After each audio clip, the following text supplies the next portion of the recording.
Ju-ri Kim stared at the rejection email on her screen, the fifth one this month. She pushed back from her desk and looked around her small apartment.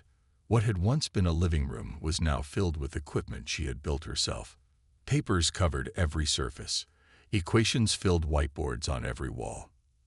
"Another no," she said to the empty room. She was used to it by now.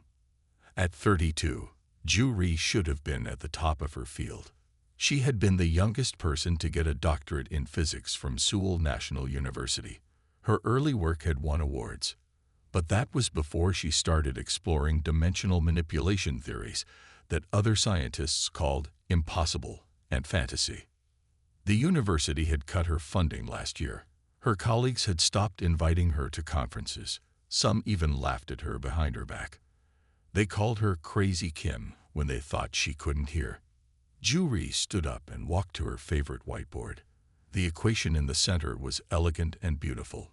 She knew it was right, even if no one else believed it. "They don't see it yet," she whispered, touching the symbols with her fingertips. Her phone rang. It was Professor Taiwan Park, her old mentor. He was one of the few who still talked to her. "Ju-ri, have you seen the news?" Taiwan's voice was excited. "No.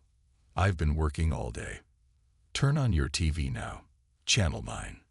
Ju-ri found the remote under a stack of research papers and turned on the small TV in the corner. The news anchor looked shocked. The headline read, "Alien Spacey Craft Enters Earth Orbit." "Is this real?" Ju-ri asked, sitting down hard on her couch. "Very real. They're calling themselves the Galactic Confederation. They've made contact with world leaders. They say they've been watching us for decades." Ju-ri felt a strange mix of fear and excitement. Why are they here? "They say they want to welcome Earth to the galactic community. They're inviting a delegation to visit their station." Ju-ri's mind raced. Aliens meant alien science, advanced alien science, science that might understand her theories. "Taiwan, you have connections, can you? That's why I'm calling. The Science Ministry is putting together a team. 20 top scientists from around the world." Ju-ri laughed without humor. "And you think they'd pick me, the scientific outcast?" "I still have some influence," Taiwan said. "And I believe in your work, even if I don't always understand it. Your dimensional theories might be exactly what we need when facing an advanced civilization." Ju-ri looked around at her makeshift lab. For the first time in years, she felt hope. "What do I need to do?" "Send me your latest papers. The real ones, not the watered-down versions you've been trying to publish. I'll make sure the right people see them." After the call ended, Ju-ri worked through the night organizing her research. As the sun rose over Seoul, she looked out her window at the city waking up. The world had changed overnight. Humans were not alone in the universe. On her desk, her old university badge sat next to a newspaper clipping about her dismissal from the physics department. The headline read, "Promising Scientist Throws Away Career Chasing Impossible Theories." Ju-ri picked up the badge and clipping and dropped them in the trash. "Not impossible," she said, "just ahead of their time." A week later, Ju-ri stood in a government office, holding an official letter. She had been selected as part of Earth's scientific delegation to the Galactic Confederation. Most of the other scientists had famous names and long lists of achievements. They looked at her with confusion or annoyance. They didn't think she belonged. Ju-ri held her head high. Soon, she would have the chance to prove her theories among the stars. She didn't know that the greatest mockery was yet to come, or that her journey would turn her from an outcast into a legend. The ship that took Earth's delegation to the Galactic Confederation Station was not human-made. It was alien technology, sleek and silent. Ju-ri sat by a window, watching Earth shrink to a blue dot. The other scientists talked excitedly among themselves, but few spoke to her. "First time in space?" asked Dr. Min-ho Lee, a famous quantum physicist. His tone was not friendly. "Yes," Ju-ri answered simply. "Try not to embarrass us when we get there," Min-ho said with a cold smile. Some of us have real science to discuss with the aliens." Juri said nothing. She was used to such treatment. After 3 days of travel, they arrived at the Confederation station. It was enormous, like a small moon made of metal and glass, with thousands of ships docking and departing. As they stepped off their transport, Juri froze in wonder. Hundreds of alien species moved through the vast docking bay. Some had 6 limbs. Others floated in the air. Some were small as mice, others tall as trees. Their human group was met by a blue-skinned alien named Zorax, who would be their guide. "Welcome, humans," Zorax said through a translation device. "You are the newest and most primitive species invited to the Confederation in the last 100 cycles." The human delegates exchanged uncomfortable looks. "Primitive?" asked Dr. Emma Chen, head of the delegation. "Of course," Zorax said, as if surprised by the question. "You've barely mastered basic space travel. Many find it amusing that you were invited at all." As they walked through the station, alien beings stared at them. Some pointed. Others made sounds that seemed like laughter. "They're looking at us like we're animals in a zoo," whispered Ta-1 to Juri. Their quarters were small and plain compared to the luxurious rooms they glimpsed for other species. The message was clear. Humans were not important. The next day, they were taken to the Confederation's Scientific Council chambers. The room was filled with aliens of high rank and status. The humans were seated in the back, far from the main floor. A tall, thin alien with silver skin addressed them. "I am Grand Theorist Salvix. I welcome Earth's scientists, though I must confess we don't expect much from your developing minds." Juri felt her face grow hot with anger and shame as the alien audience made chittering sounds of amusement. Salvix continued, "We have reviewed your scientific achievements. Your understanding of physics is quaint, like watching children play with blocks." The human delegation sat in uncomfortable silence as Salvix displayed Earth's scientific models and theories, pointing out what the aliens considered errors and simplistic thinking. "Your most advanced theories about dimensional physics are especially amusing," Salvix said, showing equations on a large screen. Juri leaned forward. Those were similar to her own theories. "You believe dimensions are fixed and separate," Salvix continued. "Such a primitive concept." Without thinking, Juri stood up. The entire chamber turned to look at her. "Our understanding may be incomplete," she said, her voice steady despite her racing heart. "But that doesn't mean we're wrong in our approach." The chamber fell silent. Then the aliens burst into what could only be described as laughter. "The human thinks it can challenge our understanding," said a purple alien near the front. Salvix's silver face showed no emotion, but his voice carried amusement. "And you are?" "Dr. Juri Kim, dimensional physicist from Earth." "Well, Dr. Kim, if you are so confident, perhaps you would like to demonstrate your understanding." The other human scientists looked at her with horror. Dr. Min-Ho Lee whispered furiously, "Sit down. You'll make us all look like fools." But Ta-1 touched her arm gently. "Show them," he said quietly. Juri took a deep breath and walked toward the main floor, feeling the eyes of hundreds of alien beings on her. She didn't know that this moment would be the first step toward becoming a legend throughout the galaxy. Juri stood alone on the main floor of the council chamber. Hundreds of alien eyes watched her, some with amusement, others with curiosity. Grand Theorist Salvix circled her slowly. His silver skin reflected the room's lights. "So, a human wishes to challenge the collective wisdom of 1,000 worlds," he said. His voice was smooth but cold. "How entertaining." Whispers and clicks filled the room. The other human scientists looked uncomfortable. Dr. Min-Ho Lee covered his face with his hands. "I don't challenge your wisdom," Juri said clearly. "I only suggest that different approaches might have value." Salvix stopped in front of her. He was twice her height. "Let us test this idea. I will give you a problem. A simple one that any junior scientist in the Confederation could solve." He moved to a large screen and waved his long fingers. Complex equations appeared. "This is a basic dimensional stability issue," he said. "We use it to teach beginners." Juri stared at the equations. They were unlike anything she had seen before, but somehow familiar. They reminded her of her own work. Salvix continued, "If you can solve this simple problem, the Council will recognize that humans may have some potential. If not—" He didn't finish, but his meaning was clear. "This is unfair." Dr. Emma Chen stood up from the human section. "Dr. Kim is not familiar with your mathematical systems. Is she not your dimensional expert?" Salvix asked, "The one who stood to challenge us.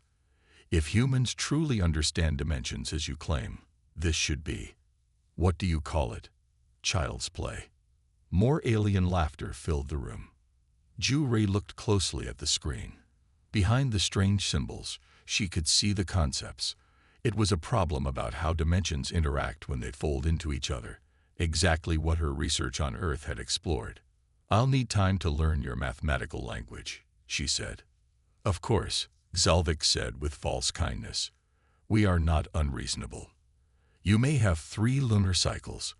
You will be given access to our basic scientific database, the one we allow developing species to use." A blue alien with multiple eyes leaned toward Salvix. "Is that wise?" "No species at their level has ever." "It makes no difference," Salvix interrupted. "The database will not help her." Juri looked back at the human delegation. Most avoided her eyes. Only Ta-1 gave her an encouraging nod. "I accept your challenge," she said. The room filled with sounds of surprise and amusement. "Brave but foolish," Salvix said. He turned to the council. "Let it be recorded that the human Juri Kim has accepted the elementary dimensional stability challenge. She will present her solution in 3 cycles." After the session ended, the human delegation surrounded Juri. "What were you thinking?" Dr. Minho shouted. "You've made us all look like fools." "You had no right to speak for Earth," another scientist added. Dr. Emma Chen held up her hand for silence. "What's done is done." She looked at Juri with tired eyes. "Dr. Kim, do you have any idea what you've gotten yourself into?" Before Juri could answer, Ta-1 spoke up. "She's our best hope. Her theories on Earth were heading in this direction." "Those theories got her laughed out of academia," Minho said. "Maybe because Earth wasn't ready for them," Ta-1 replied. Their guide, Zorax, approached the group. "Dr. Kim, you will be given separate quarters near the science section. You will have limited access to council resources for your attempt." As Juri gathered her things, Ta-1 pulled her aside. "That problem isn't what Salvix claims," he whispered. "I know," Juri said. "I saw how the other aliens reacted. They were surprised he would share it." Ta-1 nodded. "Be careful. I overheard 2 aliens talking. They said this is actually an unsolved problem. The Confederation has been working on it for centuries." Juri felt a chill. "Then why give it to me?" "To guarantee your failure. To prove humans are as primitive as they believe." Juri squared her shoulders. "Then I'll just have to prove them wrong." As she followed Zorax to her new quarters, Juri knew the real challenge had just begun. The fate of Earth's reputation in the galaxy now rested on her shoulders. Juri's new quarters were small and plain, a single room at the far end of the science sector. The message was clear. She was not important. The room had a sleeping area, a small food station, and a basic work terminal. Through the single window, she could see the vast blackness of space. She felt very alone. She sat at the terminal and began to learn the Confederation's mathematical language. It was complex, but she worked day and night. She only stopped to eat and sleep a few hours. On her 4th day, someone knocked on her door. Juri opened it to find a young man with a friendly face. "Dr. Kim, I'm Hajunyu, part of Earth's technical team," he said. "I heard what happened in the council chamber. I thought you might need help." Juri was suspicious. "Did the other scientists send you to check on me?" Hajun laughed. "Actually, They told us to stay away from you. They're afraid your failure will affect all humans. Then why are you here? Because I don't think you'll fail, he said simply. I read your papers before we left Earth. Your dimensional theories were brilliant, just ahead of their time. May I come in? Juri hesitated, then stepped aside. Hajun entered and looked at her work. I'm an engineer, he explained. I can help build anything you design. I need to solve the problem first, Juri said. Then let me help with the basics so you can focus on that. I can help translate their mathematical systems. I've been studying them since we arrived. For the first time since the challenge began, Juri felt a small hope. Thank you, she said. Days turned into weeks. Juri and Hejun worked together in silence most of the time. He helped her understand the alien mathematics and systems. She focused on the dimensional problem. The Confederation's database was limited, as Salvix had promised. But Juri found ways to extract more information than they intended. She studied the history of their dimensional science and found hints that they had been stuck on this problem for a very long time. They're approaching it all wrong, she told Hejun one night. They see dimensions as separate things that sometimes connect. But what if they're all the same thing, just experienced differently? Hejun looked thoughtful. Like how a two-dimensional drawing can't understand a three-dimensional world. Exactly. But we're all stuck in the same limitation. We only see our own level. Other humans avoided them. When Juri went to the dining area, conversation stopped. Even Taiwan could only visit briefly, as the other scientists watched him closely. They're afraid of being connected to my failure, Juri told Hejun. Their loss, he replied with a smile. As the second lunar cycle ended, Juri hit a wall in her work. Something was missing. She needed to test her theories, but the equipment in her room was too basic. I need to build a model, she told Hejun. Something to prove my concepts physically. What kind of model? A dimensional fold simulator. But we don't have the materials. Hejun grinned. Actually, we might. I work in the technical section. I can borrow parts. Small ones, nothing they'll miss. That's risky, Juri warned. Worth it, he said. Besides, they already think so little of humans. They barely watch what we do. Over the next days, Hejun brought small parts and tools. At night, they built a crude device in Juri's room. It wasn't pretty, but it might work. Why are you helping me? Juri asked him one evening as they worked. You're risking a lot. Hejun was quiet for a moment. My grandmother was a scientist. She had brilliant ideas, but no one listened because she was a woman in a time when that wasn't accepted. You remind me of her. Brilliant, but ignored. He connected 2 wires in the device. Also, I'm tired of being looked down on by every alien on this station. If you succeed, we all win. Juri nodded. For the first time in years, she didn't feel alone. Neither of them noticed the small camera hidden in the corner of the room, or the 4-eyed alien watching their progress with great interest. 2 lunar cycles had passed. Juri had only one more to solve the problem. The pressure was enormous. She slept less and less. When she did sleep, her dreams were filled with equations and alien symbols. One night, after working for 20 hours straight, Juri fell asleep at her desk. In her dream, she was a child again, sitting in her grandmother's kitchen in a small village outside Seoul. Listen, little one, her grandmother said, stirring a pot of stew. I will tell you about the kumio, the 9-tailed fox who can change shape. How can it change shape, grandmother? Young Juri asked. It moves between worlds, her grandmother explained. It exists in many places at once, in many forms. It is here and there and everywhere. In her dream, Juri watched the steam rise from the pot. It twisted and changed, becoming different shapes. Not separate, Juri murmured in her sleep. All connected. She woke with a start. Hejun was shaking her gently. Juri, you were talking in your sleep.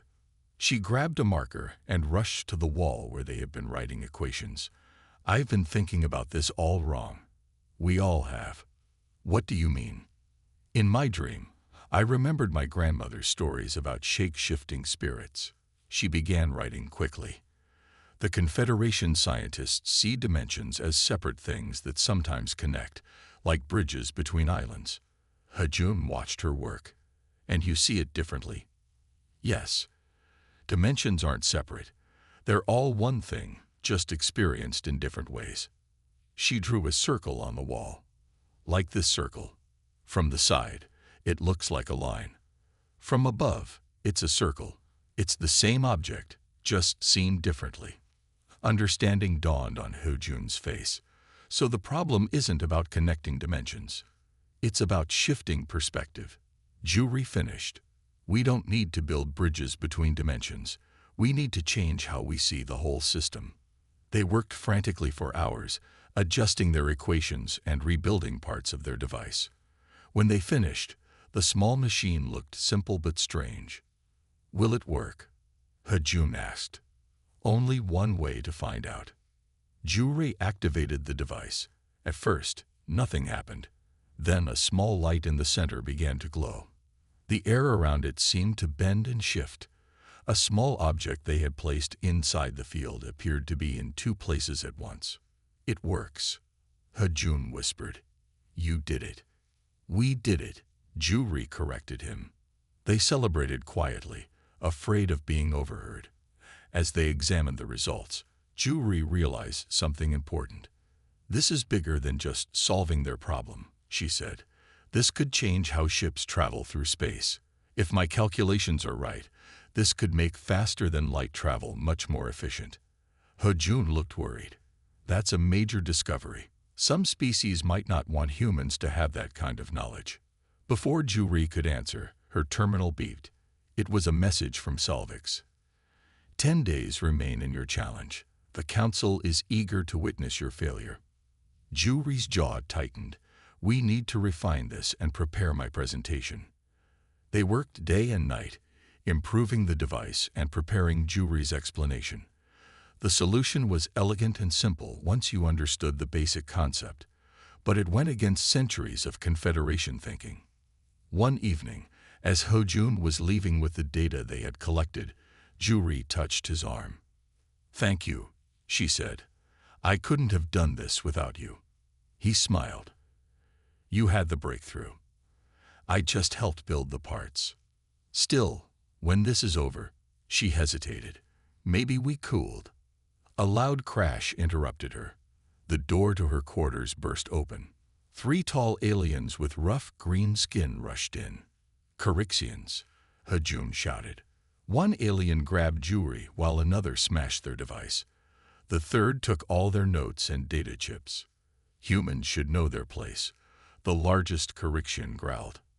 "The Confederation is not ready for your kind of thinking." Hajun tried to fight but was thrown against the wall. He fell, hitting his head hard. "Hajun!" Juri screamed. The Corixian holding her laughed. "No one will believe you. This will look like an accident. Your ideas will die here." From the doorway, a small voice spoke. "Not all ideas can be destroyed so easily." The Corixians turned. A small alien with 4 eyes stood watching. Then, quick as light, it pressed something on its wrist and vanished. "Find that archivist," the leader shouted. 2 Corixians ran out. Along with the leader, Juri looked at Hojun's still form, then at her destroyed work. Everything was lost. Or was it? The Corixian leader dragged Juri to the center of her now destroyed quarters. Pieces of the device were scattered across the floor. Her notes and equations were torn from the walls. "Your demonstration will not happen," he growled. "The Corixian Empire controls most space travel technology in the Confederation. We will not allow primitive humans to threaten our position."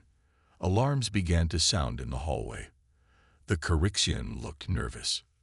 "This will appear as a lab accident," he said, pushing Juri toward the damaged terminal. "Humans are known to be careless." Before he could do anything more, security officers rushed in. They were a mix of different alien species in bright uniforms. The Corixian immediately changed his behavior. "I found the human and her friend injured," he said smoothly. "I was trying to help." Juri tried to speak, but a sharp pain in her side made her gasp. She hadn't noticed that she was hurt. The security team looked around the room. One of them, a tall blue alien, examined Hejun, who was still unconscious. "What happened here?" the security chief asked. "I was working on my project when 3 Corixians broke in," Juri said, pointing at the leader. "This was one of them. They destroyed everything and hurt my friend." The Corixian laughed. "Ridiculous. Why would I do such a thing?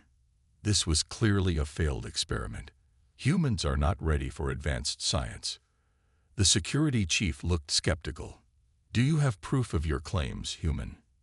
Juri looked around helplessly. The device was destroyed. The data chips were gone. Hejun was injured and couldn't back up her story.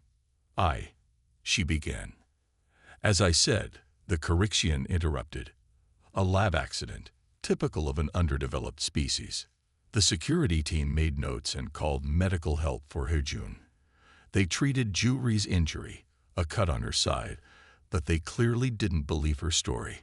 The Corixian left with them, giving her a smug look as he walked out. Juri sat alone in her damaged room after they took Hejun to the medical center.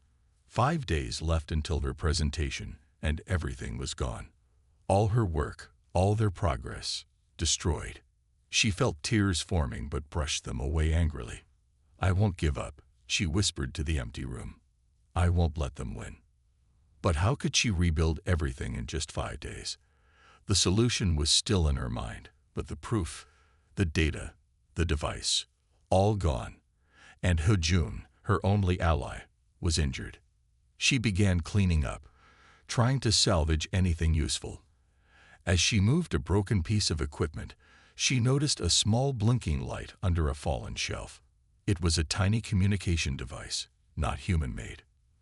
The device projected a small hologram. It was the 4-eyed alien who had witnessed the attack. "Dr. Kim," the alien said quietly. "I am Su Bin, junior archivist in the Confederation Records Division. I saw what happened. The Corixians have committed a serious violation of Confederation law. Can you help me prove it?" Juri asked desperately. "Direct proof is difficult. The Corixians have much influence in the security division, but I have other ways to help." "Why would you help me?" Juri asked suspiciously. Su Bin's 4 eyes blinked in sequence. "Not all species in the Confederation share the Corixians' fear of new ideas. Some of us believe in knowledge sharing, not knowledge hoarding." The hologram shifted, showing a data file. "This is a secure copy I made of your most recent calculations. I have been observing your work." "You've been spying on me?" Juri asked. "Archiving," Su Bin corrected. "It is my job to record important scientific developments. Your approach to dimensional theory is unlike anything in our records." Juri felt a mix of anger and relief. This helps with the equations, but without the device. "Go to medical center visiting area in 2 hours. Su Bin interrupted. "Your friend is recovering there. I will meet you with more help." The hologram disappeared. Juri sat holding the tiny device, not sure if she could trust this alien. But what choice did she have? 2 hours later, she went to the medical center. Hejun was conscious but weak. His head was bandaged. "They didn't believe us," he said when she told him what happened after the attack. "No, but we might have help." In a quiet corner of the waiting area, the small 4-eyed alien appeared. Su Bin was shorter than Juri, with pale purple skin and a nervous manner. "I have limited time," Su Bin whispered. "The Corixians are searching for me, but I have something that might help you." The archivist handed her a small data crystal. "What is this?" Juri asked. "A different approach to your demonstration. You may not need the device after all." As Juri took the crystal, Su Bin's eyes darted around nervously. "The truth cannot be destroyed by breaking a machine, Dr. Kim." Remember that. The day of the demonstration arrived. The great amphitheater of the Confederation Scientific Council was packed with aliens of all kinds. Many had come to see the human fail. Hajun sat with the Earth delegation. His head was still bandaged. The other scientists looked nervous. They expected embarrassment for all humans today. "She will shame us all," Dr. Minho whispered to another scientist. "I told the security team to be ready to escort our delegation out quickly after she fails." Taiwan said nothing, but his hands were tight fists in his lap. Grand Theorist Salvix took the center platform. His silver skin gleamed under the bright lights. "Today, we witnessed the conclusion of an unusual challenge," he announced to the crowd. The human, Ju-Ri Kim, claimed that her primitive species might have a unique approach to dimensional physics. Laughter rippled through the audience. Despite a reported accident in her laboratory, Salvix continued with a small smile. She has insisted on proceeding with her demonstration. At the side of the stage, Ju-Ri waited. She wore simple Earth clothes instead of the formal Confederation robes offered to her. She had barely slept in days. Dark circles showed under her eyes. But her back was straight and her face calm. "Does the human require any special equipment for this demonstration?" Salvix asked, his tone suggesting he already knew the answer. "Just the main projection system," Ju-Ri replied. Salvix seemed surprised. "No physical device. No demonstration model. Mathematics is its own proof," Ju-Ri said. Murmurs spread through the crowd. In the front row, several Corixians watched with cold eyes. "Very well," Salvix said. "You may begin. You have 1 standard hour to present your solution to the elementary dimensional stability problem." Ju-Ri walked to the center of the stage. She inserted Su-Bin's data crystal into the projection system. The great dome above the audience lit up with stars and equations. "Respected members of the Confederation," she began. "The problem presented to me was not elementary, as you all know." The crowd shifted uncomfortably. "This problem has been unsolved for over 300 years, Ju-Ri continued. "It is referenced in your archives as the Talon paradox, after the scientist who first identified it." Salvix's face showed no emotion, but his fingers twitched slightly. "My solution begins with a shift in perspective," Ju-Ri said. She made a gesture, and the projection changed to show a simple circle. "Imagine a 2-dimensional being trying to understand a 3-dimensional object. When a sphere passes through their flat world, they see only a circle that grows and shrinks." The projection showed this happening. The being might think it's seeing different objects at different times, but it's one object, experienced in a limited way. She took a deep breath and began to explain her theory. The mathematics was complex, but her explanations were clear and simple. She showed how dimensions were not separate, but part of the same whole. "The problem can't be solved if we think of dimensions as islands to build bridges between," she said. "We must see them as different views of the same reality." The amphitheater was completely silent now. Even those who didn't fully understand could see the elegance of her solution. Ju-Ri expanded her equations, filling the dome with glowing symbols. "The final step reveals something interesting," she said. The equations shifted and combined, revealing a simple, beautiful formula at the end. "This formula not only solves the dimensional stability problem, but points to an error in standard Confederation physics models," she said. Gasps came from the scientific section of the audience. One elderly alien stood up, pointing at the formula with a trembling hand. "The Catheri constant," he exclaimed. "It's been wrong all this time." The crowd erupted in shocked conversation. Salvix tried to speak but couldn't be heard over the noise. Ju-Ri continued, raising her voice slightly. "For centuries, your ships have been making 13 calculations to jump between star systems. With this correction, you only need 5. The Corixian delegation was on their feet now, shouting in their own language. Security moved toward them. Ju-Ri looked at He-Jun in the audience. He was smiling through tears. She looked at Tadwan, whose face showed pride. Then she looked at the other human scientists, who stared at her with shock and new respect. Humans may be new to the stars, Juri said as her final equations hung glowing above them all. But sometimes, a fresh perspective is exactly what's needed to solve an old problem. The hours after Juri's demonstration were a blur. Security had to clear the amphitheater as too many aliens tried to speak with her at once. She was taken to a small private room with guards at the door. Inside, she sat with Hejun, Tadwan, and Dr. Emma Chen, the head of Earth's delegation. The others still waited outside. "You did it," Hejun said, his eyes shining with pride. "You really did it." Dr. Chen looked both impressed and worried. "You've certainly made an impact, Dr. Kim. But I'm concerned about what happens next." The Corixians looked furious. "They should be," Tadwan said. "Their control over space travel technology is at risk now." The door opened, and Grand Theorist Salvix entered with two other council members. His silver face was hard to read, but his voice was tight. "The council has verified your solution, Dr. Kim. It is correct." Juri nodded. She was too tired to feel triumphant. "In 300 years, no species has solved this problem," Salvix continued. "Certainly not one so new to space travel." "Perhaps that was our advantage," Juri said. "We didn't have centuries of thinking in one direction." One of the other council members, a blue-skinned alien with long tentacles, moved forward. "Your solution will be named the Kim dimensional theory in our records," she said, "and the correction to the Kothari constant will be implemented immediately." "What happens now?" Dr. Chen asked. "Now," Salvix said, "the status of humans in the Confederation must be reconsidered."